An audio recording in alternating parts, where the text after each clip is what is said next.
കരുതലുമായി ladder foundation.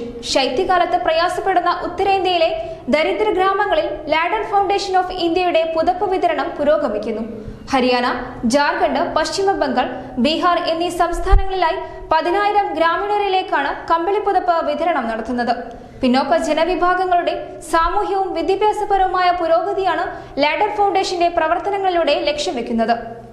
പശ്ചിമ ബംഗാളിലെ media Bruce, Alimuddin street, ഹരിഹർപട, ദംകൽ, ബെൽഡംഗ മേഖലകളിലെ ഗ്രാമീണ കുടുംബങ്ങൾക്കാണ് കമ്പിളിപ്പുതപ്പും ജാക്കറ്റും വിതരണം ചെയ്തത്. പിന്നോക്ക ജനവിഭാഗങ്ങളുടെ സാമൂഹ്യവും വിദ്യാഭ്യാസപരവുമായ പുരോഗതിയാണ് ലാഡർ ഫൗണ്ടേഷന്റെ പ്രവർത്തനങ്ങളിലൂടെ ലക്ഷ്യം വെക്കുന്നതെന്ന് മുസ്ലിം ലീഗ് ദേശീയ സെക്രട്ടറി MP മുഹമ്മദ് കോയ പുതപ്പ് വിതരണ ചടങ്ങ് ഉദ്ഘാടനം ചെയ്തുകൊണ്ട് പറഞ്ഞു. മുസ്ലിം ലീഗ് ദേശീയ കമ്മിറ്റിയുടെ ജീവകാരുണ്യ പ്രവർത്തനങ്ങൾ ഏകോപിപ്പിക്കുന്ന ലാഡർ ഫൗണ്ടേഷൻ ആ ഫത്താബ് 25 എന്ന പേരിൽ നടത്തുന്ന പുതപ്പ് വിതരണം ആഴ്ചകൾക്ക് മുമ്പ് ഡൽഹിയിൽ ET മുഹമ്മദ് ബഷീർ MP ആണ് നിർവഹിച്ചത്. ഹരിയാന, ജാർഖണ്ഡ്, പശ്ചിമ ബംഗാൾ, ബീഹാർ എന്നീ സംസ്ഥാനങ്ങളിലായി 10,000 ഗ്രാമീണരിലേക്കാണ് കമ്പിളിപ്പുതപ്പ് വിതരണം നടത്തുന്നത്.